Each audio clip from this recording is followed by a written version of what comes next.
Assalamualaikum warahmatullahi wabarakatuh. A'udzubillahi minasyaitonirrajim. Bismillahirrahmanirrahim. Alhamdulillahi rabbil alamin. Wa bihi nasta'inu ala umurid dunya waddin. Asyhadu an la ilaha illallah wahdahu la syarikalah wa asyhadu anna Muhammadan abduhu wa rasuluh la nabiyya ba'dah. Allahumma salli ala Muhammad wa ala ali Muhammad kama sallaita ala ali Ibrahim innaka Hamidum Majid. Allahumma barik ala Muhammad wa ala ali Muhammad kama barakta ala ali Ibrahim innaka Hamidum Majid. Subhanaka la ilma lana illa ma 'allamtana innaka antal alimul hakim. Rabbi shrah li sadri wa yassirli amri wahlul 'uqdatam min lisani yafqahu qawli. Amma ba'.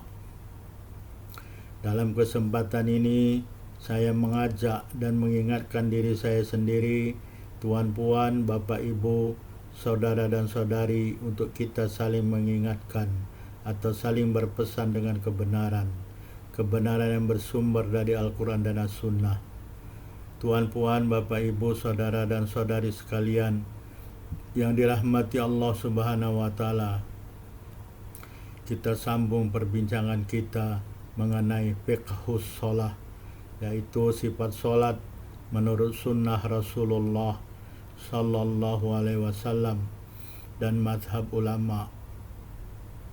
Dalam kesempatan kali ini kita akan membincangkan mengenai bacaan surat Al-Quran Rasulullah Sallallahu Alaihi Wasallam dalam sholat zuhur, asar dan maghrib.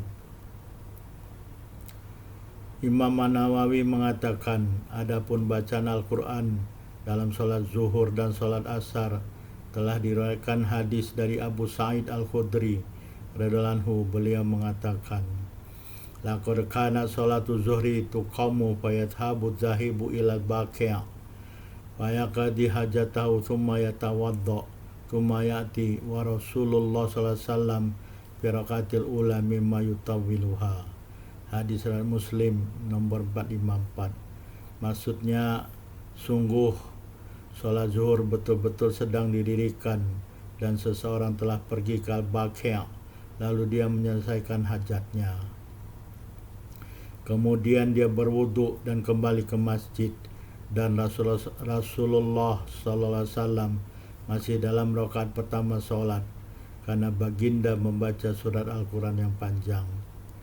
Diriwayatkan juga dari Abu Sa'id Al-Khudri radhiyallahu anhu, anna Nabiya sallallahu alaihi wasallam kana yaqra'u fi sholati zuhri fi raka'atain al-ulayain fi kulli raka'atin qadra salasina ayah wa fil ukhrayain qadra khamsa asyarata ayah au qala nisbat dzalik wa fil asri fi raka'atain al-ulayain fi kulli raka'atin qadra qira'ati khamsa asyarah ayah wa fil ukhrayain qadra nisbi dzalik. Hadis riwayat Muslim nomor 452. Maksudnya, sesungguhnya Nabi sallallahu alaihi wasallam ada membaca Al-Quran dalam sholat zuhur dalam 2 rakaat pertama. Pada masing-masing rakaat adalah sekadar 30 ayat dan dalam 2 rakaat yang terakhir adalah sekadar 15 ayat. Atau Abu Sa'id radhiyallahu anhu mengatakan setengah dari yang demikian. Dalam sholat asar, baginda dalam 2 rakaat pertama membaca pada masing-masing rakaat adalah sekadar bacaan Al-Quran 15 ayat, dan dalam 2 rakaat yang terakhir adalah sekadar setengah dari yang demikian.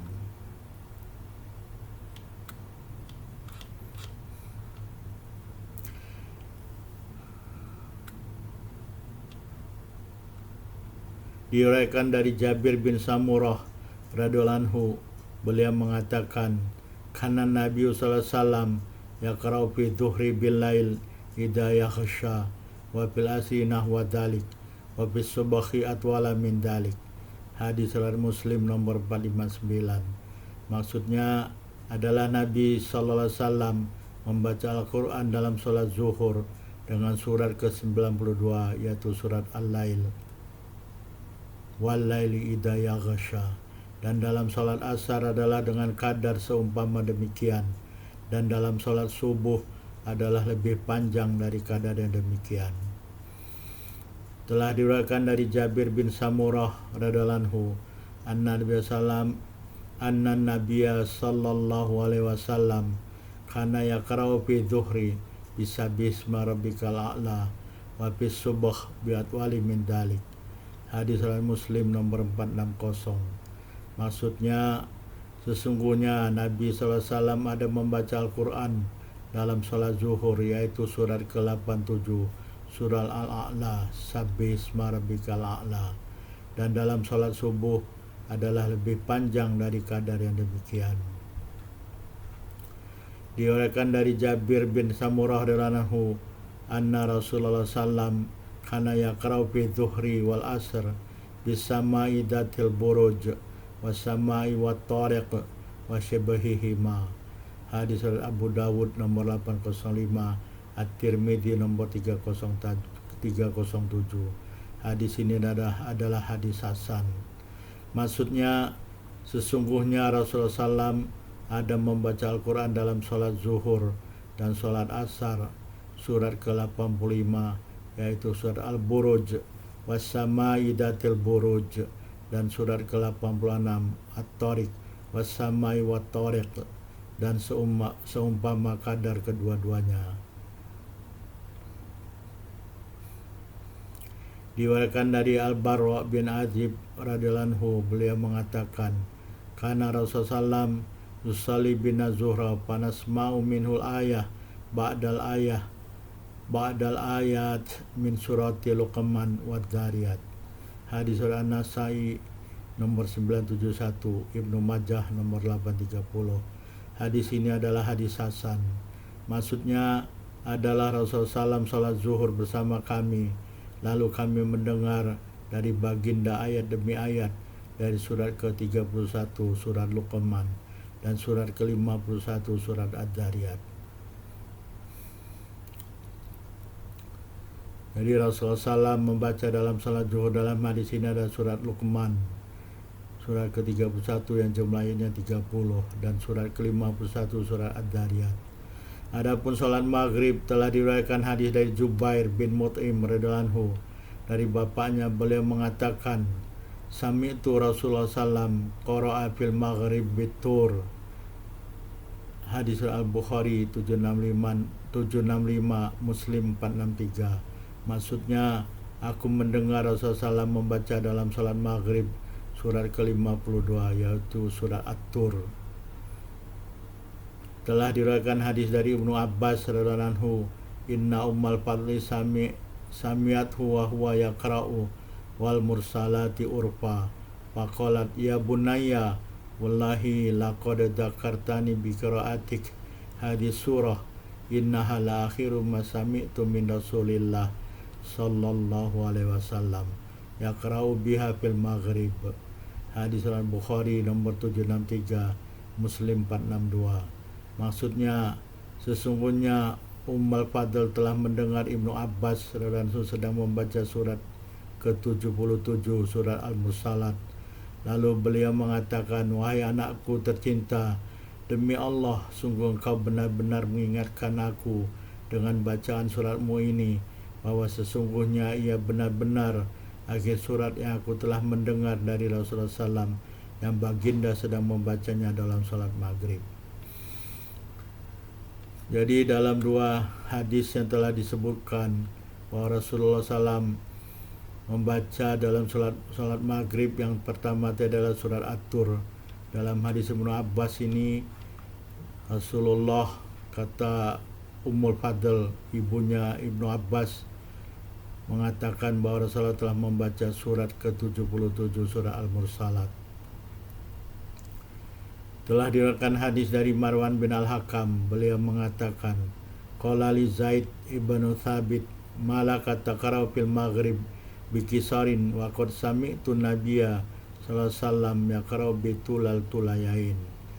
Al-Bukhari 764. Maksudnya, Zaid bin Thabit radhiyallahu anhu telah mengatakan kepadaku, apa yang membuat membaca dalam salat maghrib dengan surat-surat Al-Quran yang pendek.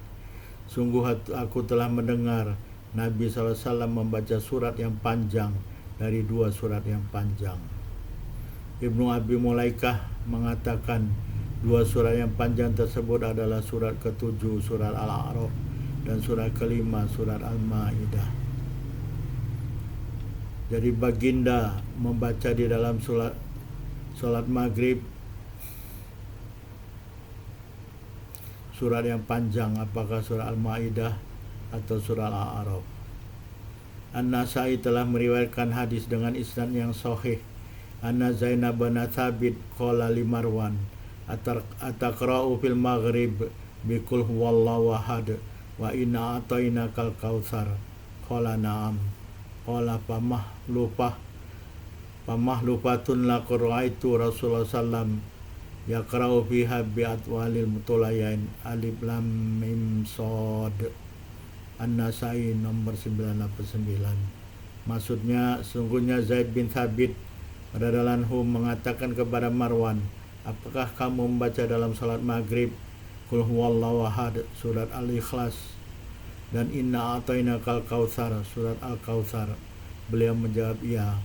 Zaid mengatakan dengan bersumpah, sungguh aku benar-benar melihat Rasulullah SAW membaca dalam salat maghrib surat paling panjang dari dua surat Al-Quran, yaitu surat ke-7 Al-A'raf alif lam mim shad.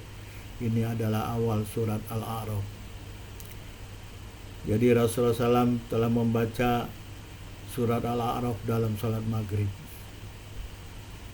Dalam riwayat lain, An-Nasai telah meriwayatkan hadis dari Aisyah radhiyallahu anha dengan isnad hasan, yaitu anna Rasulullah SAW qara'a fi salatil maghrib bi suratil A'raf farraqaha fi rakatain. An-Nasai nomor 991. Maksudnya, sesungguhnya Rasulullah SAW telah membaca dalam salat maghrib surat ke-7 surah Al-A'raf dan baginda membahaginya dalam 2 rakaat. An-Nasai telah meriwayatkan dari Sulaiman bin Yasar dari Abu Hurairah radhiyallahu anhu dengan isnad yang sahih. Beliau mengatakan, "Masolaitu wara'a khadin asbaha salatan bi Rasulillah sallallahu alaihi wasallam min fulanin." Qala Sulaiman, "Kana yutilul rakataini ulayain min adh-dhuhr wa yukhaffiful ukhrayain wa yukhaffiful asr wa yaqra'u fil maghrib bi qisaril mufassal wa yaqra'u fil isya bi wasatil mufassal wa yaqra'u fil subh bi tuwalil mufassal." Hadis An-Nasai nomor 982. Maksudnya, tidaklah aku sholat di belakang seseorang yang paling menyerupai sholat Rasulullah SAW daripada si fulan. Sulaiman mengatakan, adalah Rasulullah SAW memanjangkan 2 rakaat yang pertama dari sholat zuhur dan meringankan 2 rakaat yang terakhir, dan baginda meringankan sholat asar.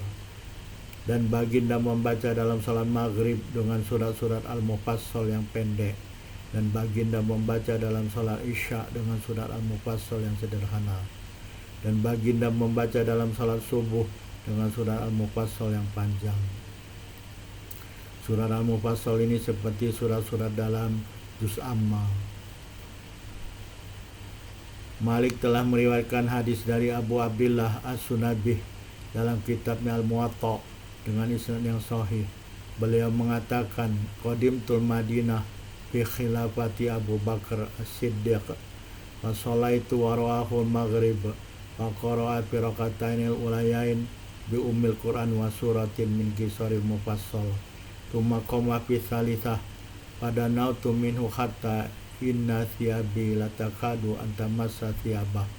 Fasami'tuhu qara bi ummil Qur'an wa bihadil ayah Rabbana la tuzigh qulubana ba'da idh hadaitana wa hab lana min ladunka rahmah innaka antal wahhab. Al-Muwatta jilid 1 halaman 79 nomor 35. Maksudnya, aku telah datang ke Madinah pada masa khilafah Abu Bakar As-Siddiq radhiyallahu anhu. Lalu aku salat maghrib di belakang beliau.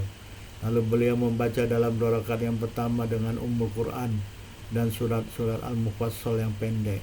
Kemudian beliau berdiri dalam rakaat yang ketiga dan aku sangat dekat dengan beliau sehingga betul-betul bajuku hampir mengenai baju beliau.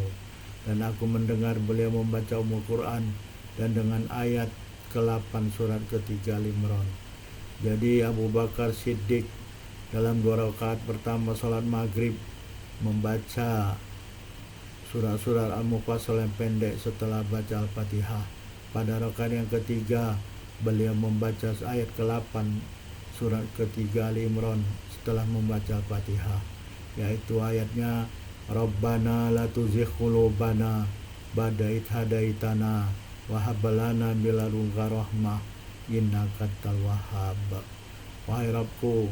Wahai Rabb kami, janganlah engkau sesatkan kalbu-kalbu kami setelah engkau beri petunjuk kepada kami, dan berilah kepada kami dari sisimu rahmat, sungguhnya engkau adalah yang maha pemberi. Kita juga boleh meniru Abu Bakar Siddiq, itibak kepada Abu Bakar Siddiq untuk membaca dalam salat maghrib pada rakaat ketiga setelah membaca Al-Fatihah dengan ayat ke-8 surat ketiga Al-Imran ini. Ayat ini adalah mengandung doa, ya. Jadi baca Al-Quran sekaligus berdoa, tapi niatnya bukan niat berdoa, tetapi niat membaca Al-Quran yang di dalamnya ada doa, yaitu yang tadi sebut Rabbana la tuzigh qulubana ba'da idh hadaitana wa hab lana min ladunka rahmah innaka antal wahhab. Jadi boleh dalam rakaat ketiga membaca surat setelah Al-Fatihah. Begitu juga dengan sholat isya, rakaat ketiga dan keempat, sholat zuhur dan sholat asar, rakaat ketiga dan keempat, boleh kita membaca surat setelah membaca Al-Fatihah. Tuan-puan, Bapak, Ibu, saudara dan saudari sekalian yang dirahmati Allah Subhanahu wa Ta'ala, kita telah sampai di akhir tausiah atau mudzakarah pada kesempatan ini. Terima kasih telah menonton video ini. Fastabiqul khairat, berlomba-lombalah dan bersegeralah dalam berbuat kebaikan. Subhanakallahumma bihamdika asyhadu an la ilaha illa anta wa astaghfiruka wa atubu ilaik. Wabillahi taufiq wal hidayah. Wassalamualaikum warahmatullahi wabarakatuh.